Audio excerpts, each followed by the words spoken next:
Hey, what's up, guys? It's Bakes, and thank you for joining me for another episode of my random horror reviews.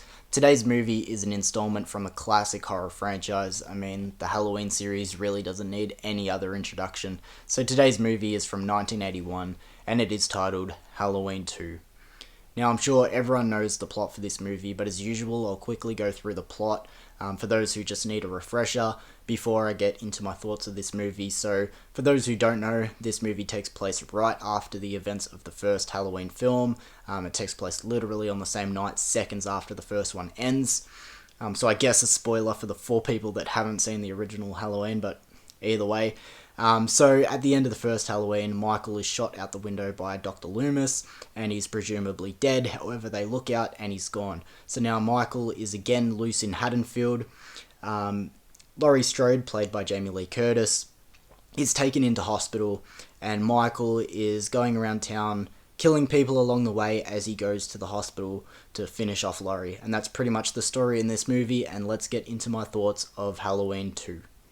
Now, to cut straight to the chase, this is a Halloween sequel I don't come back to very often, and if I'm being completely transparent, none of the original timeline sequels from Part 2 to Part 6 I come back to that often. The one that I actually watch the most is probably Halloween 3, Season of the Witch, which I still think is so underrated, and it's the only one that actually doesn't feature Michael Myers. But to get back on track with Halloween 2, this has always been a little bit of a hiccup to me, and what I mean by that is it's not actually that bad of a movie by the way I'm making it sound.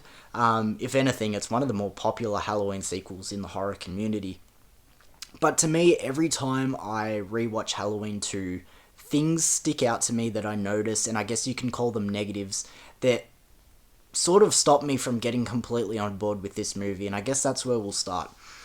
This movie sort of feels like a traditional, far down the track sequel to a slasher franchise, like something you would see in like a Part 4, Part 5, Part 6, as in it ups the gore, it ups the nudity, the variety of kills, the amount of kills, which I'm all on board for. I like that, I like fun slashers that sort of up the ante and, take it to the next level. But the thing is, as I said, this movie takes place on the same night as the original Halloween. It's meant to be so hand in hand with the first movie. It literally takes place seconds after the first one ends. It's meant to be the direct sequel. But it just doesn't feel like Halloween. As I said, it feels like something you would see in a Part 4, Part 5, Part 6, far down the track. But it's meant to flow with the first movie, and it just doesn't feel like that, and it always sticks out to me. Another problem is, I guess, a problem with making a direct sequel to, let's be honest, Halloween, the original, is a very simple movie. It's a very basic plot. There's no big twists or anything. It's a very simple movie. It's very effective, but very simple. But the problem with making a direct sequel that takes place on the same night and we have, events following up is it starts to bring up questions that shouldn't be brought up in the first place, as I said, with a very simple first movie. We start getting questions like, where are Laurie's parents? How is Michael capable of doing this all in one night? These questions start to be asked. And the main question with this movie that does get answered, why is he after Laurie? And the reason that he's after Laurie, I'm not a big fan of in the franchise. I liked it more when it was just random events in the first one. He returned home and unfortunately Laurie and her friends fell victim. I don't like the twist thrown into this movie, but as I said, the problem with having this be a direct sequel is questions will be brought up. I guess moving on. As already widely mentioned in the horror community, it's sort of a running joke. Jamie Lee Curtis, who plays Laurie in this movie, is barely a player in this movie. She's asleep for like 85% of the runtime of this movie, and pretty much shows up just to be in the final showdown. So she is almost unnecessary.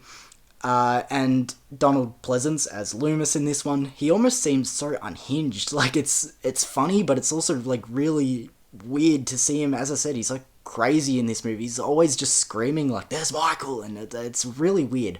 There's just so many things that stick out to this movie, as I said, which stopped me from getting completely on board with Halloween 2.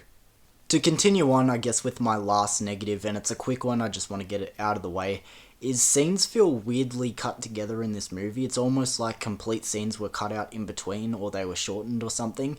There's just something about the flow of this movie that doesn't feel right. But that's my last negative. I just wanted to get that out of the way. And moving on, I don't want people to think I completely hate this movie. As I said at the start, it's actually not that bad. If this was a part 4 or a part 5, this movie would be fucking awesome. But for some reason, I can't shut out the fact that it is a direct sequel to Halloween 1. As I said, it's meant to go hand in hand. You watch Halloween 1 and you watch Halloween 2 to continue the story, which I don't do very often because, as I said, it just doesn't feel like a direct sequel. To go back to that point, if it was Halloween 4, 5, 6 or whatever, this movie would be awesome. I love the variety of kills. I love the gore in this movie. All that up the ante stuff I really enjoy, but I just can't get over the fact it doesn't feel like a direct sequel. One thing I really like in this movie is the hospital setting. I think that's awesome. I really, really enjoy that. I like watching Michael walk down the hallways and, it's a quiet night in Haddonfield, so he's picking off the nurses and, the hospital staff. I really enjoy that, but as I said, my main gripe with this movie is it doesn't feel like a direct sequel to the first Halloween movie. So finishing up my thoughts for Halloween 2, as I said, I'm sure a lot of people are just like, how does he hate this movie? I really don't hate it, it's just the fact that it doesn't feel like a direct sequel to the first movie. If I'm giving this a score out of 10, I'm going to give Halloween 2 a kind of disappointing 6 out of 10. It's probably worth a higher score. It's a better movie than a 6 out of 10. But for me, all my scores are just personal to what I feel. This is a 6 out of 10. I mean, shit, as I said, it's not that bad of a movie. I kind of fucking like it, but it's just a matter of fact I can't get over this is meant to be a hand-in-hand direct sequel, and I just can't get my head around how it just doesn't feel like it. It just doesn't feel like it's the same night. Just so many things like that are jarring to me and I can't get over. But as I said, 6 out of 10, it's not a bad score. But to me, as I said, this one's always just been kind of average and I guess a little bit disappointing or something like that. But thank you for joining me for this random horror review. Let me know your thoughts on Halloween 2. I'm sure they're much different. As I said, this is actually a pretty popular sequel in the Halloween franchise. I mean, it's not going up against much Halloween 4, 5, 6, and so on. There aren't many great Halloween sequels, if I'm being completely honest. As I said, I like Halloween 3. That's my favourite of the Halloween sequels. If we're having a look at like Halloween H2O, I kind of like Halloween H2O as well. Resurrection. And I actually like the Blumhouse trilogy, somewhat. But I'm going to leave my thoughts there. Thank you for joining me, guys. As I said, let me know your thoughts on Halloween 2. And I'll see you for another video soon enough, I guess. So, see you guys.